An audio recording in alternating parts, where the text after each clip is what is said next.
Did you guys hear that at all? Hey guys, welcome. I'm Jessica. I'm your host. You can follow me on Twitter at @It'sJessino. You would have probably heard that if I wasn't muted.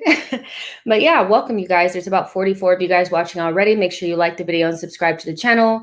Arsenal today had a behind closed doors friendly against Watford and we won 4-1. Yeah, so if you didn't get a chance to watch the game, I would say if you can go back and watch it, maybe just fast forward to the last 10 minutes because that's when it actually got exciting. But nevertheless, I think that a couple of players made good accounts of themselves. They looked really sharp. And then there were some other players that maybe need to work on some things. But it looks like we're getting better and better. And, you know, after this friendly, I'm thinking to myself, like, maybe it was a good thing that we didn't go to Orlando. I mean, for everybody that had bought tickets and stuff, I'm sure it's still a bummer that we weren't able to go and watch the team play live. But for the team to be able to have some stability and not have to worry about traveling, you know, out of the country, bouncing around, going into hotels and stuff like that, just being able to stay close to home and still organize some friendlies behind closed doors and just kind of keep that stability going, I think might have been the best possible thing that could have happened for this team because I think we look kind of good. I know it's just Watford. I get it. I'm not overreacting or anything, but we do look good. We look sharp. And there's a couple of players in particular that I'm looking at to make sure that they kind of finish or they start this next season the way that they finished the last one. So let's see what you guys are saying in the chat box before we go ahead and just kind of talk about some like specific performances. Hey, Souls. Hey, Nashville. Let's see, Eddie looked quite good today. Newman, it's just Watford. I know. You guys, so before we get started, I'm just going to say this one time, literally one time. I know it's just Watford, so I'm not going to be caveating every single thing that I say from now on. You know what I mean? So I know it's just Watford. I get it. See, Wilder says Sambi looked really good today. Let's see. Keenan, if Haaland goes to Chelsea, Lautaro is coming to Arsenal. Mark my words. Yikes. Not so sure about that one. We'll talk about that towards the end too. Sean says, hey, Jess. Hey, how are you as well?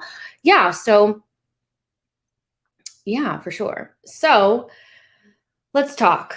All right. So let's talk about who didn't look sharp. You know, we'll talk about them first. So I thought Nuno looked a little, I think this is the game that kind of showed the extent to how raw he actually is. I think we all kind of knew that he's not the finished article, but today really showed that. I think that he struggled to kind of get up to the intensity of the game. He was quite loose on the ball. And I really thought he needed to kind of like tighten up just a little bit. He really didn't have that, you know, neat and tidy touch. And so I don't think anybody was under the illusion that he was the finished product, but ultimately, like moving forward, he needs to tighten up just a little bit.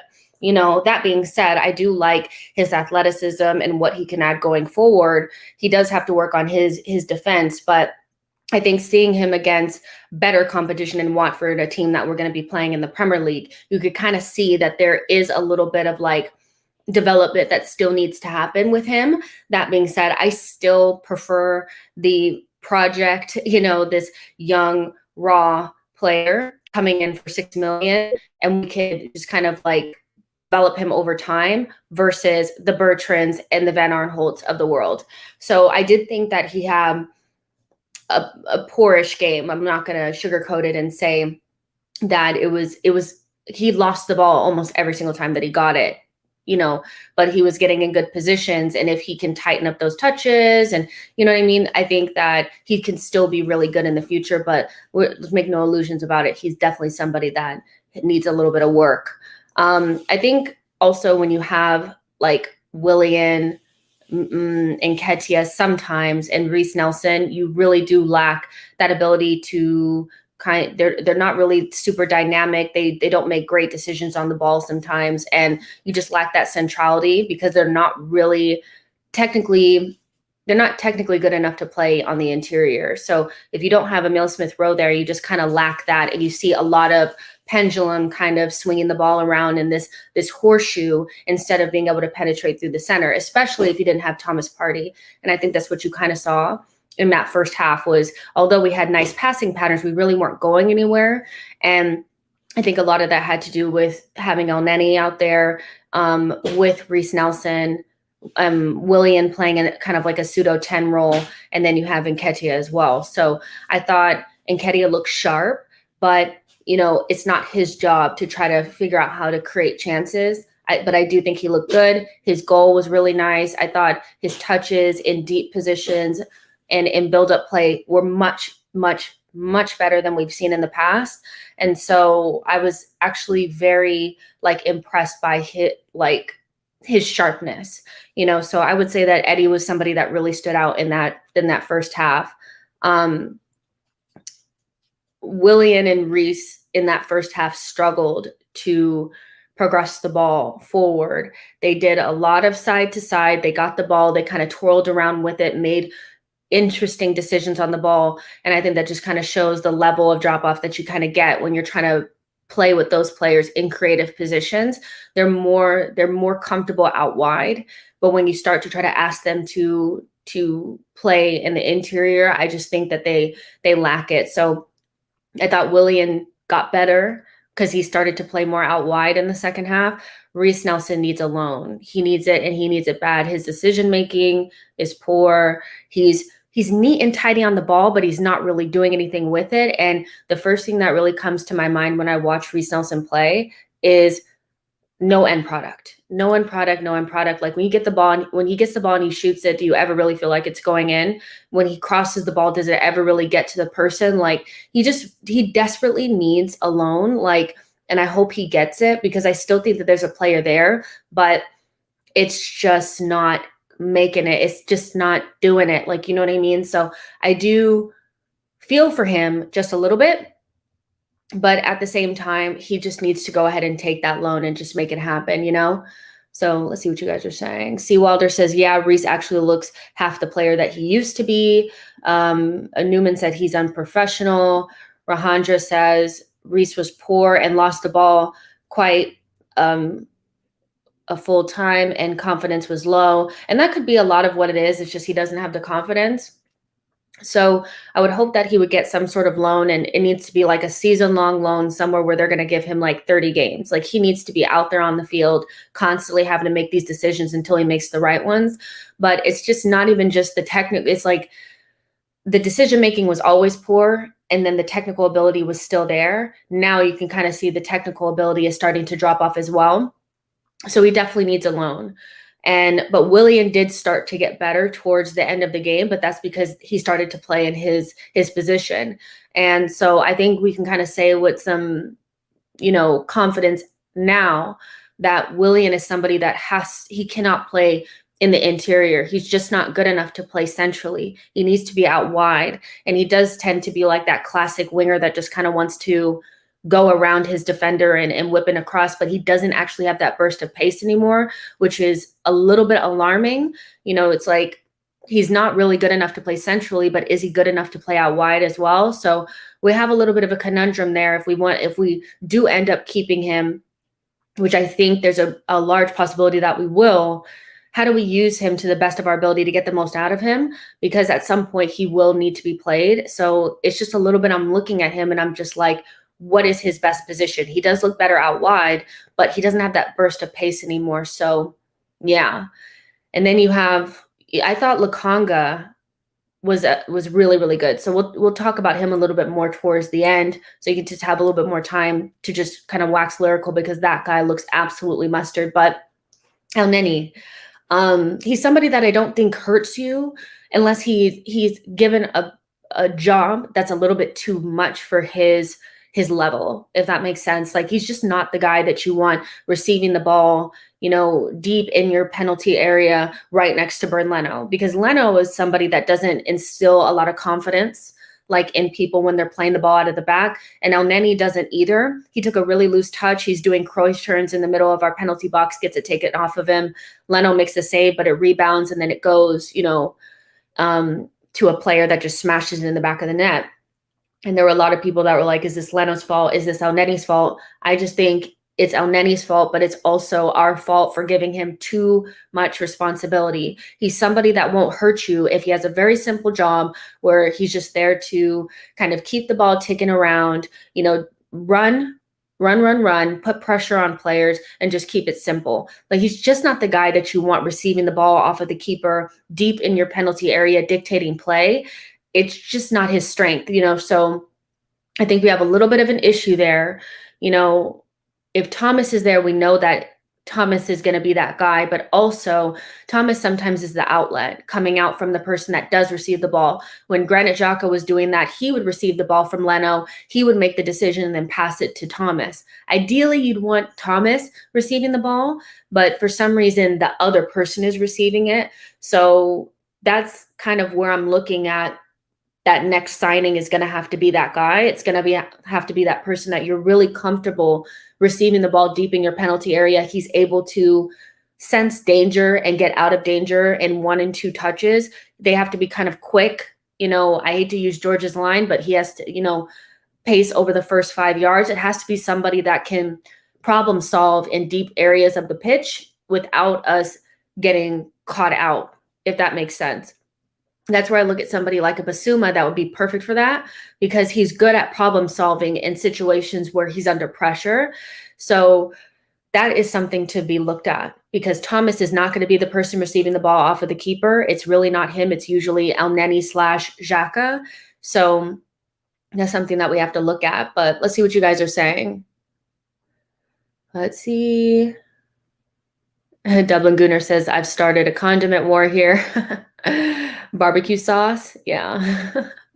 Tawanda says Chambers needs to play right back, party box-to-box midfielders with Lakanga. Jordan Shipper says smash the likes. Yeah, you guys make sure you guys are, hitting the like button. There's 119 of you guys watching right now. Make sure you like the video and subscribe to the channel, and let me know what you're thinking about what I'm saying in the chat box. Let's see. Rahandra says Tavares was good going up, poor in defense. Eddie had to help out. Exactly. D7 says, my God, Leno needs to know when and who to make those passes to. It's like deja vu again and again, those kind of goals being conceded. It is it is his responsibility as well, to again, sense the danger and know, like, oh, Elneny standing right in front of me. Is this somebody who can wiggle out of danger? But I don't think Leno is that type of person. I think if you tell him how to do something, because it's not natural for him to play with his feet. When it's unnatural, you tend to be a lot stiffer and you just kind of you're almost like robotic in a way. And I don't think he's in the game actively making decisions. I think Arteta told me to do this, so this is what I'm going to do. And so that's why we consistently make those mistakes. So I guess you can look at Leno and say, why are you playing it to Elneny? That's what he's being instructed to do. But should we be passing the ball to Elneny that close to our goal? That's where I'm more questioning that than anything. He's just not good enough for that. Okay, D7, partay, not party. Got it. Sorry. Let's see. Rydog says El Neni messed up. It's his fault. D7 says if Leno isn't that type of person who can't judge a pass, I guess Ramsdale is the answer. DB says I don't think Leno is at fault. The club wants to play from the back, and El Neni can't handle it. Yeah, I mean, it's kind of he just Leno needs to be able to say like, okay, he needs to be able to sense danger, and I don't think he can do that because he's so busy trying to get the pass right. It's not just am I passing it to El Neni, it's which foot am I passing it to as well. There's a lot that he has to think about, and I just think because it's not natural, he's kind of stiff, so he's just kind of like doing what he's told, and that's kind of the last thing that you want. You know what I mean? Keenan says Lakanga and Partey are our only option in the pivot if we don't sign another central midfielder. Rydog says El Neni tried a fancy skill. It sucks, but I don't think he tries that in non-preseason. I hope not. The reality is that you shouldn't be doing things in preseason that you wouldn't do in the games. Like the whole point of this is, especially the friendlies, is to try to replicate what's going to happen in the game. So I would say, as a seasoned professional, he should know better than to do things in preseason that he wouldn't naturally do. Like, let's not be silly. Like, we have to use these games to the best of our ability. But I do agree that I don't see El Neni trying to do Cruyff turns in the box. He tends to keep it a lot more simple when we play in the league and cups and things of that nature. So, yeah. But that's pretty much the midfield. And then still, there was a report or like a whatever that came out not too long ago about Cedric and saying that Cedric was ready to contend for the starting position at right back against Brentford. And I'm still looking for that Cedric that's ready to start against Brentford. I just don't see it. I'm Chambers FC all day and every day. And that's not to say that if I had the decision between a new right back and Chambers, I would choose Chambers. If my decision is Cedric versus Chambers, I choose Chambers all day. Like, I really am not seeing the Cedric thing. I guess, I don't know like what it is. I just am not seeing it. So it's a weird one. I thought he started off quite good and then he kind of tapered off towards the end.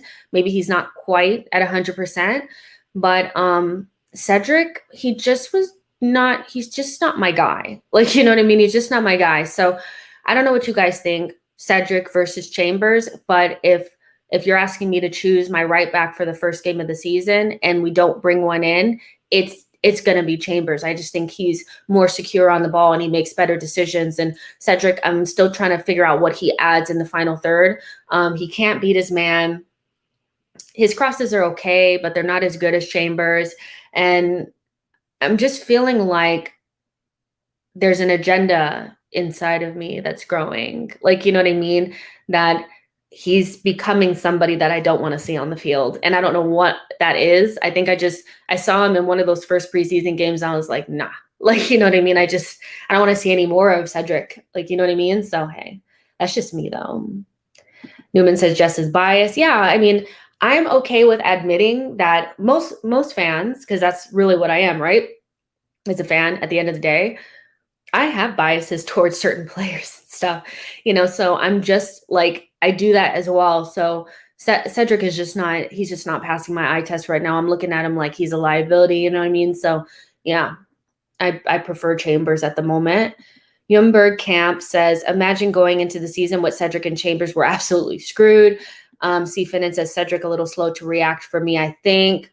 Keenan says right back is a critical position in a back four. Josh says Chambers has better crosses too. Exactly. I think a lot of us are saying Chambers, you know what I mean? So it's kind of one of those things where I'm trying to figure out where that report is coming from and who is watching Cedric look good enough to start against Brentford, because I haven't seen it yet. Like, I really haven't. We have a super chat here from Usopp. Where'd it go? Hold on. Did it come right at the beginning? Hold on. I'm looking for the super chat. Hope I didn't miss it. Oh, here it is. Usopp said, Cedric is not better than Chambers. I am sorry. I just don't see it. Who is watching these players play? I just don't see it, so I'm just going to stick with what I saw. I mean, yes, Patrick is saying that they're both average, but I'm going to choose my average wisely. Like, if I'm going to choose average, I'm going to choose average Chambers over at average Cedric. Like, it's just that real. You know what I mean? So yeah, but I thought the right back situation was a little bit weird. Obviously, Chambers played right-sided center back in that first half. It is what it is. You know, we know Ben White is coming in, so he won't be playing there, and both of them will be um, just further down the pecking order when it comes to right-sided center back when Ben White comes in. But then you had Marie. I thought he was just okay. We're going to start out the season with Marie. It gives me just a little bit of anxiety. I think the more that I watch him play, I realize he's not as good on the ball as I originally felt. And so now I'm feeling a little bit uneasy about him. He's also quite slow. So I think it's just unfortunate that we won't be able to start the season with our best back four. Like, I would prefer to start out the season with Ben White, Gabriel, and Tierney, and whatever right back we're going to have in order to like really solidify that. The back four is so important. And because we're not going to be playing in Europe, I would hope that we could gain some like, you know, consistency and foundation. And we're not going to really have that because Marie is going to be starting and it's going to be Tierney, hopefully White, and then some mystery bag right back that we pull out every game, just whoever's ready. Like, so that's a little bit disappointing. It really is, you know, but what do you guys think of Marie? You know, do you think do you share my anxiety about Marie just a little bit? I just something about him I'm feeling like he could end up being a target. And I know that some people are like, well, he was better than Gabrielle last season. I tend to push back on that just a little bit. If you look at the games that Marie played with Holding, they were worse opposition than what Gabrielle played with Louise, if that makes sense. So when Marie was really playing with Holding, we were playing against like West Brom and Brighton and stuff like that. It's a lot easier. And even when we played against Chelsea in the game that we beat them in Boxing Day, Marie was actually very lucky. He was very, very lucky. So he's not somebody that I think you can naturally push up to the halfway line and just kind of try to dominate teams. I think you do have to sit back a little bit more because he is quite slow and he's really not that good on the ball. So it's just unfortunate that Gabrielle is not fit. And it's making me even more nervous because we're not hearing anything about Gabrielle. We haven't heard anything. It's like, is he okay? Does he have to go into surgery? Like, what's actually going on with Gabrielle? It's just unfortunate. Sean says the anxiety is because of expectations. Angry Gooner says his pace is putting you off. Rydog said Marie is like Cedric, he's squad depth and nothing, and that doesn't complain on the bench. Okay, yeah. Jack says Gabrielle was good before COVID. I think we're all sleeping on him. Good player. I love Gabrielle. I do. I love Gabrielle. I think he has the ability to be a really, really good center back. I don't think I'm not saying that I feel like he has world-class potential. I think that he could be really, really good. And the partnership of him and White make the most sense to me because they complement each other quite well. I like Gabriel. I think we were put off of him just a little bit because he had the COVID and then, you know, he was up and down last season but it was his first season in the Premier League. And at the time, he was only like 22, you know, so I think we have to take that into consideration, you know, but it's just unfortunate. Like, what's going on with him? Jonathan Sinclair says, I clocked Marie was shit after the West Ham game. Yeah, he was getting bodied by Antonio. I know what game you're talking about. Are you talking about that one? Like his first game, like with us? Yeah, he wasn't great. George's opinion says, it feels like Marie's real quality is now showing. So you mean like his real quality, like his real level, or you're saying that he has quality and he's a good player? What kind of quality? Billy is saying Marie is a good squad player. Yeah, he's good for the squad. Newman says all these names are awful. Nashville says, I don't hate Marie. I think he's steady. It's just something about him, you guys. I have these moments of like, you know, yeah. But you kind of get what you pay for, right? Like, he cost us like barely anything. So you kind of get what you pay for. I don't think we're under any illusions that he was like some unearthed gem that nobody really knew about. He didn't make it in the Premier League initially. He didn't even get to play for Man City. He bounced around and then he was good, for Flamengo. And then we got him, so it is what it is. We'll see what happens with that. But and then Tierney just had like a Tierney type game. He was quiet, but I think quite good. We already kind of talked about Nuno a little bit. He just needs to tighten up. But Tierney, he was Tierney. Like, he was good. Like, so I don't really worry about him at all because he's one of our best players. Like, there's nothing really to worry about. It would be really nice if somebody could get on the end of his crosses. I do still think that we lack the ability to take advantage of such good delivery from the left-hand side. It's a little bit frustrating, because he puts in such nice crosses and nobody's willing to really get their head on the ball. So that's definitely something that hopefully in the future we're able to resolve. But at the moment, we just don't have anybody that can really take advantage of those crosses, not from Chambers and not from Tierney either. I'm not even going to mention Kolasinac. I just pretended he wasn't on the field. He's just somebody that I'm just hoping that we tear up his contract and move him on. That's the only way we'll be able to move him on this summer. It really, really is, I did think Leno looked sharp. He looked fine. I always think Leno is just fine. We know what his limitations are. He looks like he's staying. So even though I think we know long-term when we actually are in a position where we want to challenge, we'll have to maybe get a better goalkeeper. But as of now, I think Leno is completely fine, so I'm not really worried about him at all. Yep, Martinelli could get his head on the ball from Tierney's crosses, but Arteta hates him. Does he really, though?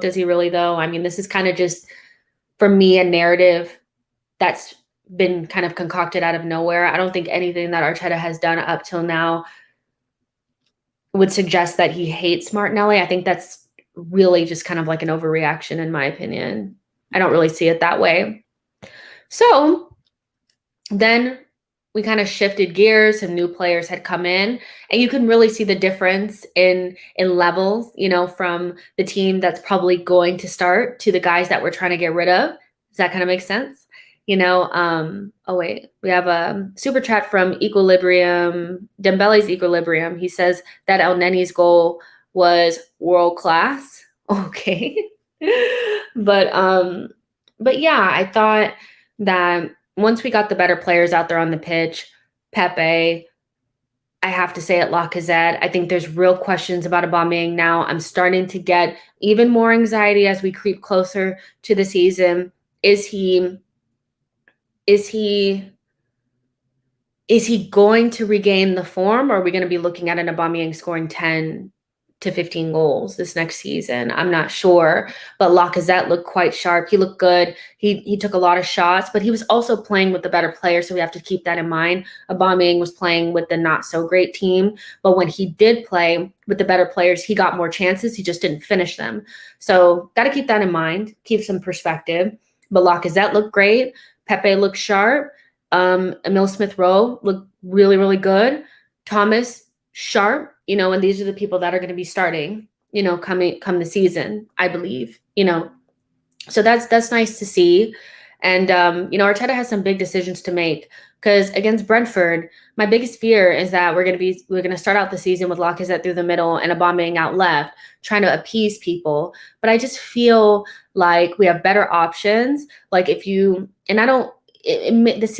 decision may be made, will be made for him, maybe potentially by who's actually available, if that makes sense. Because Saka's not going to be here. He might not be available, and Martinelli may not be available. So if that happens, then you naturally just go ahead and start Pepe, and then you can start Lacazette through the middle and then start Aubameyang off of the left. But then as people start to come back, Martinelli comes back and Saka comes back, then the decisions become more unclear. Because for me, I think Pepe and Saka on the wings is going to be our best bet. And then Emil Smith-Rowe through the middle. I think that's our best bet. I think that's our most dangerous three behind the striker. And our most dangerous striker at the moment is Lacazette. So it's going to be really interesting to see the decisions that Arteta makes going into the season. At the beginning, I think the decision will be easy because there will be people that are not there. But as they start to come back, Saka comes back, Martinelli comes back, I'm sorry, but he's going to have to make the tough decision because, in my opinion, Lacazette and Aubameyang in our front line is not our strongest. So we just need to make a decision, and if Lacazette's not here and we end up bringing in a new striker, whoever that new striker is not going to sit behind Aubameyang. They're just not, so tough times coming up, but that's why he gets paid the big bucks. He has to make the decisions, and it's going to be really, really interesting. But I'm really happy to see that Pepe looks really, really good. Lacazette looks really sharp. Emile Smith-Rowe looks good. Tierney looks good. Party, the players that we really care about. So, I mean, those are 5 huge pieces right there without Saka being involved at all yet. And even without us really knowing the other pieces that are going to come in through the transfer market. So we'll see. We'll see what happens with that. But the main player that I do want to spend some time talking about is Sambi Lokonga. I mean, the more I'm watching him, I'm wondering if he could just go ahead and start against Brentford. I mean, I know it sounds like, why would you want to rush him in? But I just almost feel as though if we don't bring in another central midfielder in time, or we just end up not getting one at all, would I rather see Lokonga just go ahead and dive in? Because El Neni, as he's decent, but I mean, I think Sambi plays a couple games and he's good to go. I mean, we know he's going to make mistakes, but so is El Neni. El Neni is going to make mistakes. You know what I mean? So I think he was so good. He's really good off of those like half turns, no touch half turns, just one touch out of his feet. I mean, his passing is so slick. It's so smooth. And unlike Tavares, who I know is raw, we know he's raw and he needs some molding, Sambi is kind of like levels in his development above Tavares. Like, he's so much closer to being able to really compete for, a position in the starting lineup. And he passes my eye test. It's just he's so slick. Like, he's so good, so it's going to be really interesting seeing, because when you watch him and Thomas play, they kind of balance off of each other. I think the only thing that's missing is another creative player. I think we need like at least 2 in there, in front of them. But I mean, that guy is good. Like, he's good.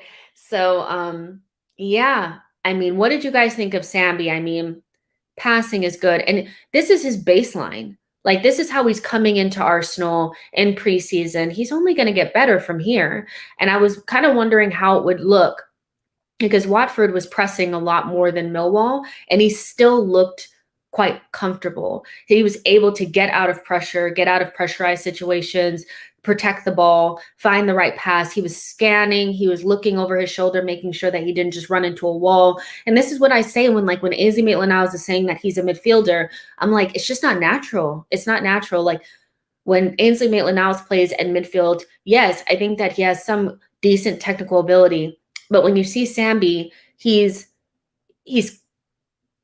comfortable but not casual. Does that make sense? He's comfortable and he's not rushed or anything, but he's not casual to the point where he's getting picked off and people are taking the ball away from him, or, so, it's just one of those things where it's kind of like, at least we're going to blood somebody this season. Somebody's that's not quite ready is going to have to play.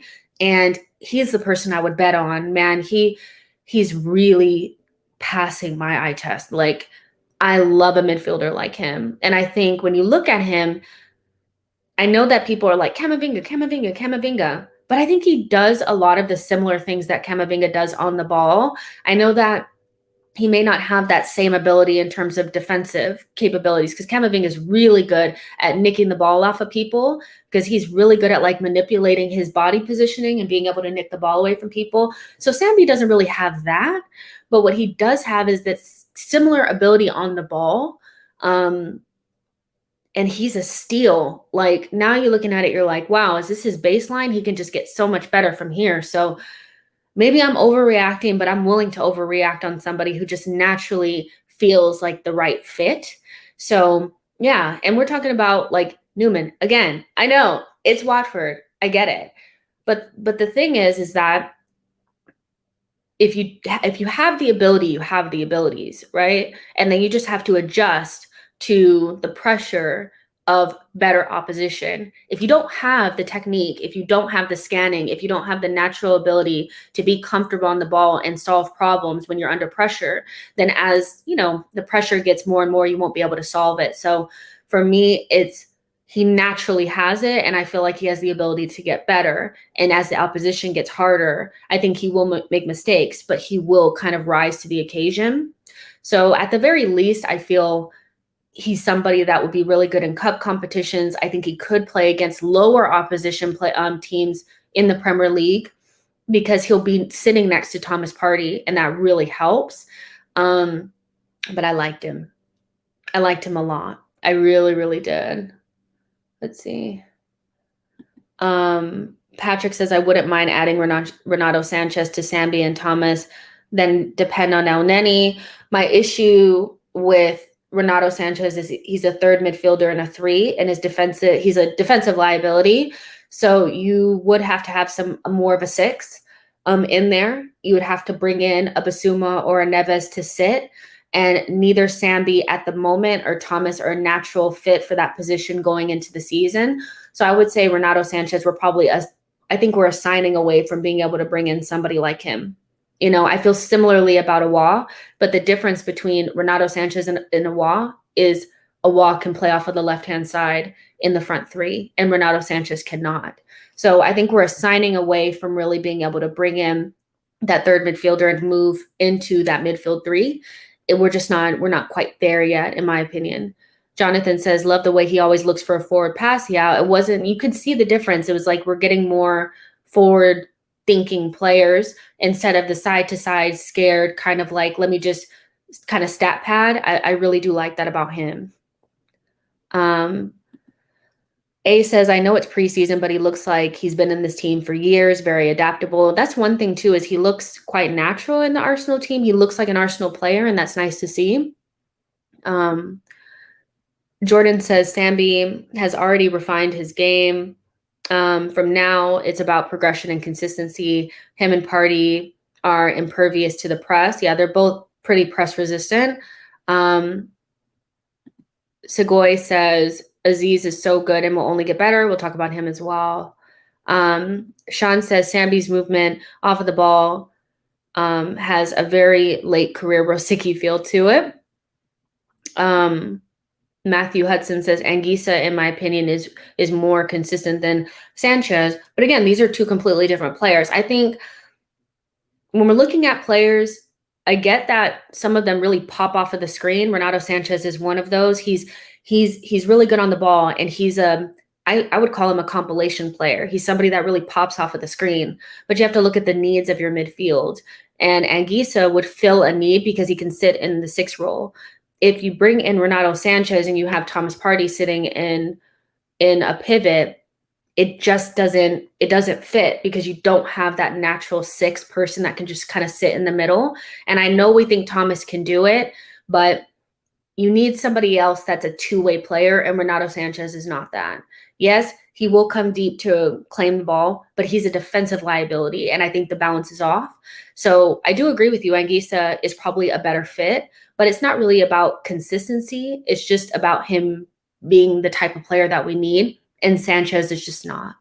You know, he's just a compilation player, you guys, I'm telling you. And his injury record is horrendous. Billy says Bruno Guimaraes, very good at the Olympics, controlling the midfield. He was good for Lyon as well. This is somebody, we were linked with him before he went to Lyon. I was quite upset that we didn't get him. But right now, it's just kind of strange because Edu is not able to bring in Brazilian players because Juninho is picking them all off. It's weird because whoever recruits for Manchester City and then Juninho at Lyon, they're picking off all the best Brazilian talents, and we tend to lose out. Like, we're not really getting them, and that's strange to me. But Juninho is doing a really good job at Lyon. He obviously got Luis Paqueta, and he also has Bruno Guimaraes.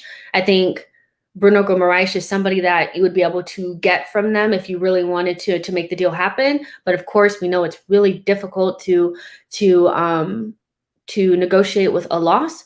So I do like Bruno Guimaraes. I think he's a really nice, like, modern CDM type player, but I also like Boubacar Kamara from Marseille.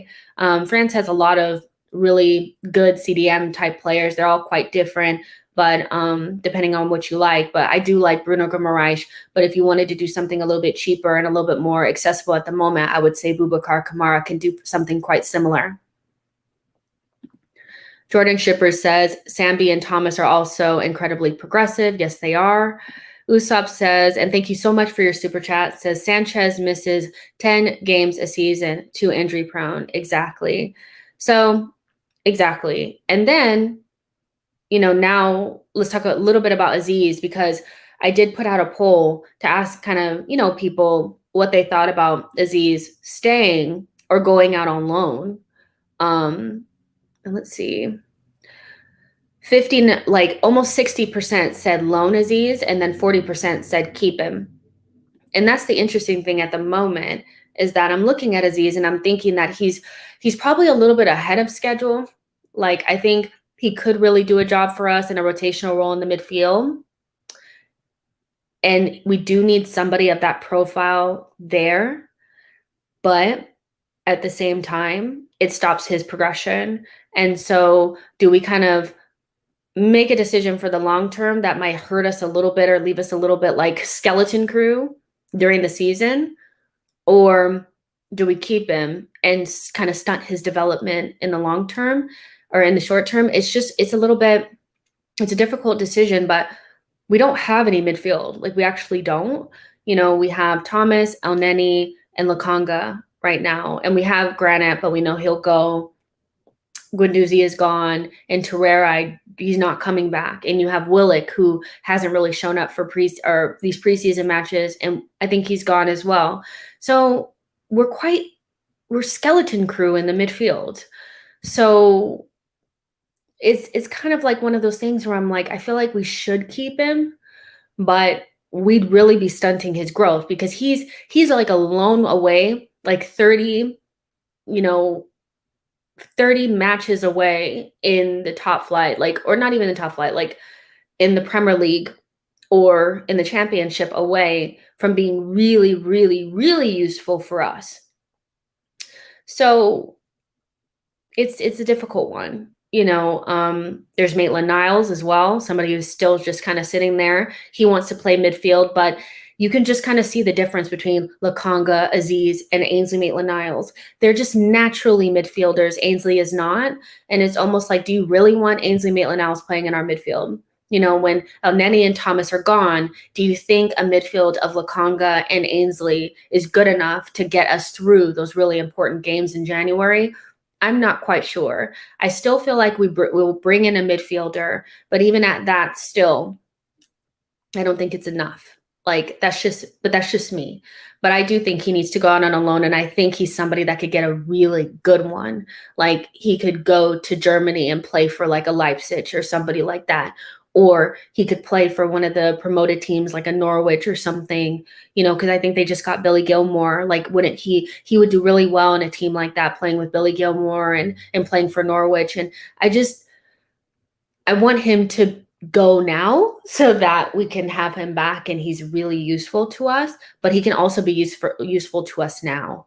So we'll see, but I think he made a good account of himself as well. He looked quite fit. He was and not fit like that. I know if Harry was here, he would come for me and say, "Oh, you think he's fit?" No, I don't think he's like that. You know what I mean? But he looked fit, like ready to play physically ready to go. Like, you know what I mean?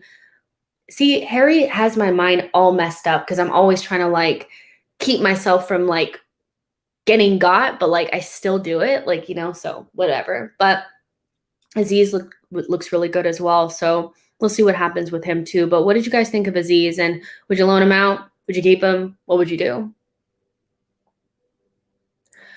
Yo-Yo says long-term thinking is required for younger assets.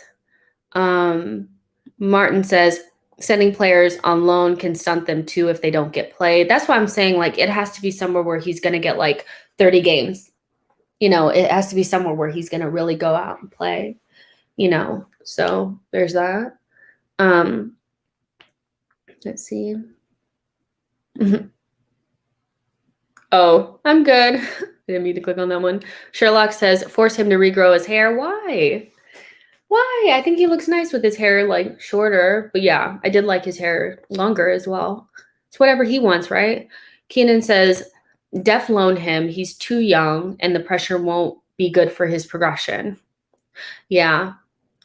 Joel says, it took 6 weeks for us to get Ben White. Then for Madison from Leicester, it would take 3 months to get the deal done. I don't know. Kais Drop says, dude also looks stronger. Putting on muscle is definitely his next step to being Premier League ready. I think a lot of our players look like they've done a lot of work on the off season getting ready to play. Their physicality is a lot better. Pepe is one that looks a lot stronger. Emil Smith-Rowe looks a lot stronger. So I think that's a really good point. Yeah, let him go on loan. So a lot of people are saying let him go. Jordan Shippers is saying Papa Gay from Marseille. He's somebody that I thought we were going to get last season, but we ended up not getting him. And he had that weird moment with, I think it was Watford, who had kind of bought him, but like in a shady way. And then he ended up going to Marseille. He's a good player. I like him. You know, I think the issue is that we've gotten Lakanga now and we need something different, you know. So I would say no. Now from Marseille, I would say Boubacar Kamara is somebody that we should bring in because he plays the number 6 position. And he can also play as a center back. So he fits the mold of what Arteta is trying to build right now. So I would say if I'm looking at Marseille, that's the person I'm trying to pluck out of that team. And he has like a year left on his deal or something like that. Ify says, I'll keep Aziz, let him be the apprentice to Sambi. I mean, I think Sambi needs to just work on his apprenticeship at the moment, doesn't he? You know? Saul says, I can introduce the suggestion, Sale at Maitland Niles, Willock, and Xhaka. Yeah. So yeah, you guys, I mean, the game was cool. We won 4-1. And it's a preseason match. So when we play against Watford, I don't expect it to be similar. I do expect us to win, but I don't think it would be as relaxed. But I thought it was good. It was nice. It's always nice to see the team play. Some players made a good account of themselves. Some people still need to tighten up just a little bit. But ultimately, I think, you know, this preseason is going quite good. And hopefully this is the preseason that Arteta really needed because we've been talking about him not having it. And so hopefully this makes a difference and he's getting his ideas across. But let's talk about this silly rumor that's come up about Lautaro Martinez coming to Arsenal or us being interested in him. So when these things happen, what I say is there's no smoke without fire. So I would say at the very least, we've inquired. And the rumor is that we've spoken to Inter. And I think the issue is that we know that Inter is still in a position where I think they need to figure out a way to recoup some money because they're not in a good financial situation. But the issue is that they've already sold like one of their stars. Like they've already sold Hakimi for like 70 million to PSG. So it's kind of like, I don't think they'll really want to sell one of their key cogs in their wheel.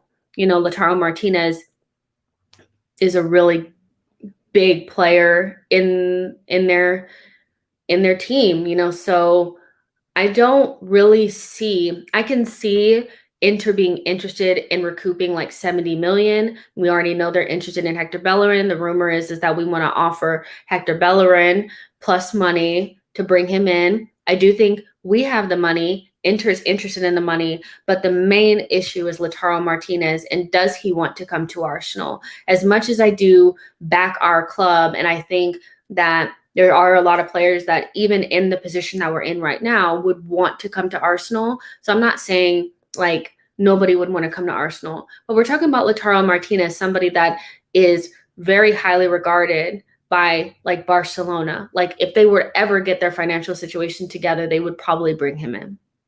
You know, his next step is like in that realm, you know. So it just feels like a little bit like a Locatelli situation once again, where I think we're trying to maybe show the world that we are pushing to get the best players. But at a certain point, when you're 2 weeks out from the start of the season and you have still yet to address the midfield, we kind of have to put these kind of pipe dreams to the side a little bit and start to get some business done, because we've already showed that we're ambitious. I don't think anybody can say that in this window we haven't thrown our weight around just a little bit, trying to maybe bring in a Locatelli or interest a Lautaro Martinez. But at this point, I would say there's no point in really pursuing this if you talk to his agent and his agent says like, no, he's not interested, which I'm sure that's what he would say. Why would he want to leave Inter when he can just wait and see what happens with Barcelona over the next couple of years? He's only 23 years old. You know what I mean? That's another thing that I learned that I didn't know, is that he's very young still. So yeah, I mean, it's not really a priority. I do think he's a game changer. So when we talk about spending 70 million or so on a player, are they going to change your team and your team's fortunes? Yes, he is that player. He reminds me so much of a young Aguero. That's what he reminds me of, an Aguero, like an Aguero, Alexis Sanchez baby. That's what he reminds me of. But can we attract that player? I don't think so. So yeah, it's just one of those things where striker's not a priority. Striker is not a priority. We are needing midfield reinforcements, at least 2, an attacking midfielder and a central midfielder to replace Granit Xhaka. And the next couple of names that I want to see kind of come out in reports are players that play in those positions and not pipe dreamy types like Lautaro Martinez. But what do you guys think? What do you guys think? There's some people that are like, I hope it happens so I can shove it in your face. And I'm like, if it does happen, then yeah, like I would still be happy. My expectations of this coming to fruition are very, very low, like super low. Like, I'm sorry, you guys, I just don't see it. I really don't. Sean says, we're not selling any more stars. That's what Inter said. Aubameyang and Lacazette are dynamic duo in the strike. I want to keep that duo for so much longer will be possible. I mean, they're both coming to, you know, the twilights of their careers. Lacazette has quite a short amount of time left on his contract, so I wouldn't be surprised if one of them left, to be honest. Keenan says Inter are going to have to sell Lukaku or Martinez to avoid bankruptcy. I mean, I guess that's contingent on whether Chelsea are able to get Haaland or not, because I feel like if they don't, that's their next option is going to be Lukaku. Or I wouldn't be surprised if they went for Martinez. Like, there's a lot of moving parts here. And if, let's say, to avoid bankruptcy, they have to sell one or the other, I just feel it will be harder for us to bring in Martinez, even if they wanted to sell him, because I feel like he'd be kicking and screaming coming here, you know, or coming to Arsenal if he feels like he has a chance to go to Barcelona at some point. Patrick says Martinez won't come to us unless we are the only ones offer bumper contract, would rather address the midfield. Sean says Inter are still Champions League and want to retain Serie A. Yep, that's true. Okay. Phila says, how do you feel about Arteta as a coach? Do you think he is the one to take us forward, and how much leeway would you give him for this upcoming season? I mean, I think he's a good coach. Um, I think there's still some questions about his management. Those are two completely separate things. Do I think he can get the boys out there on a training pitch and make them better players? Yes, I do. I think that that's what his strong point is, especially with young players. But he should have never been given the job because the job was just too big.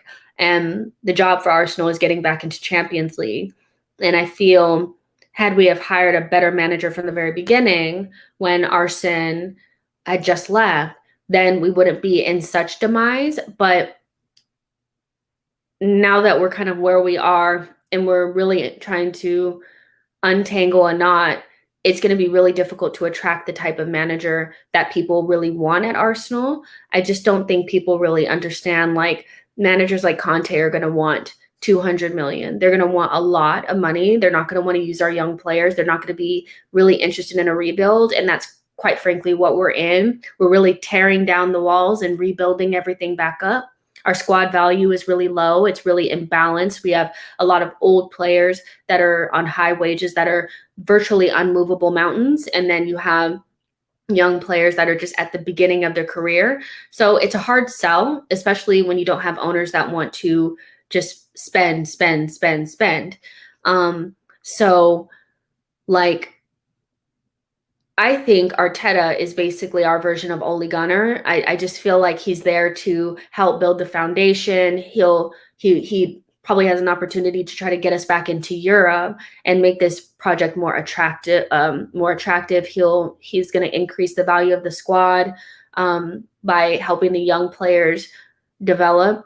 But I think once we get to a point where, you know, the project is more attractive and maybe the younger players are a little bit older, we have some sellable assets, I think then you'd want to bring in a better manager that could really take us and help us get into Champions League, compete in Champions League, win the Premier League and stuff like that. So I think we're just at the beginning of our journey, and I think Arteta is perfectly fine for that.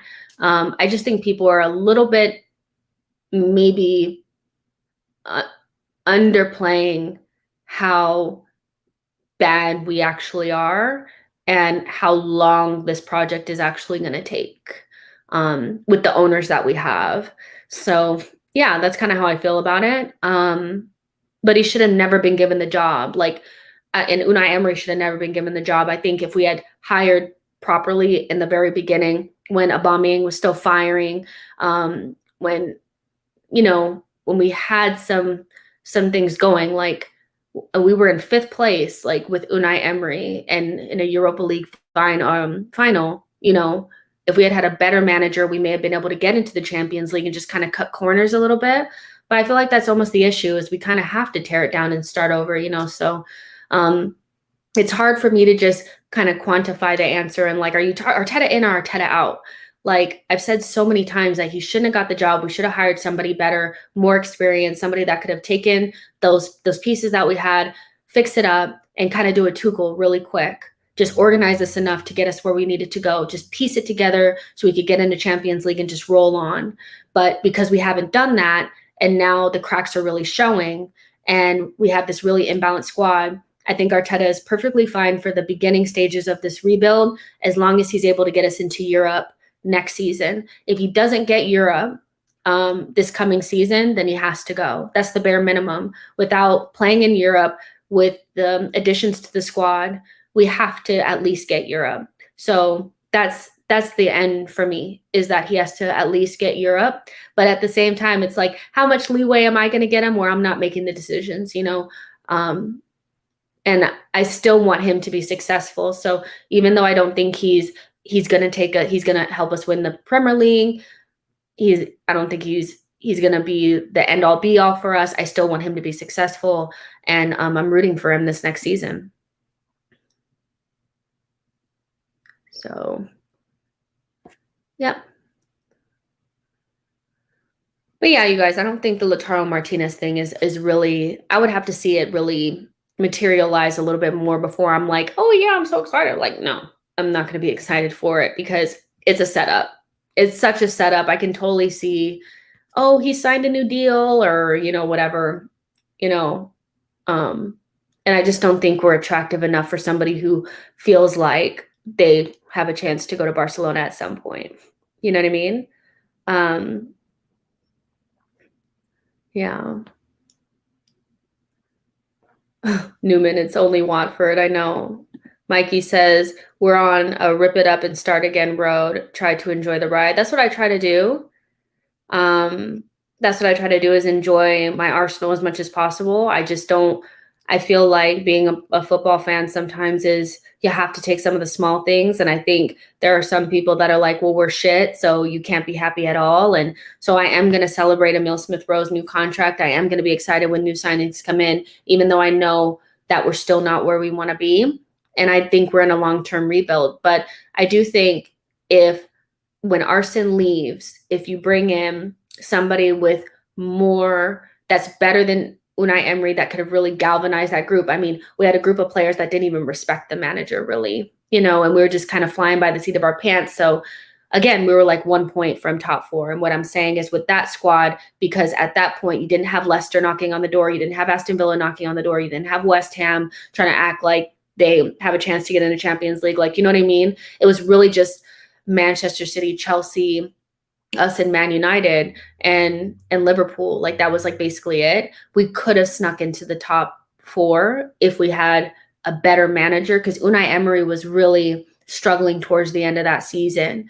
And so it just started to deteriorate from there. But once we got to a point where we're looking at the squad, the value's quite low, the players are really old, and we don't have really anything to hold on to. I think it is time to tear it down. And I do think Arteta is perfect for the beginning part of this project. So, and anybody who says we've been rebuilding for however so many years, we haven't been. We've been papering over the cracks the whole time. So this is the first time that feels like we're actually trying to do something. Because I kid you not, if Raul was still here, all of these people would be running down their contracts. He wouldn't have gotten rid of them early. None of our young kids would be re-signed on new deals. He was just an absolute criminal, so this is the first time that we're addressing things that are going to make us better in the long run. All right, you guys, that's going to be it for today. We've been here for about an hour. There's 200 of you guys watching. Make sure you like the video and subscribe to the channel.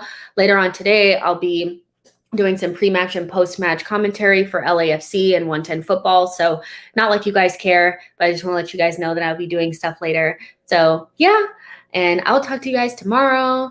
And hopefully we'll be talking about something exciting happening, because it's getting harder, you guys. I'm not really, we're struggling for content these days. I was so happy when they were like, yeah, we had our friendly and we're going to post it. I was like, thank God, because I have something to talk about. But I'll talk to you guys later.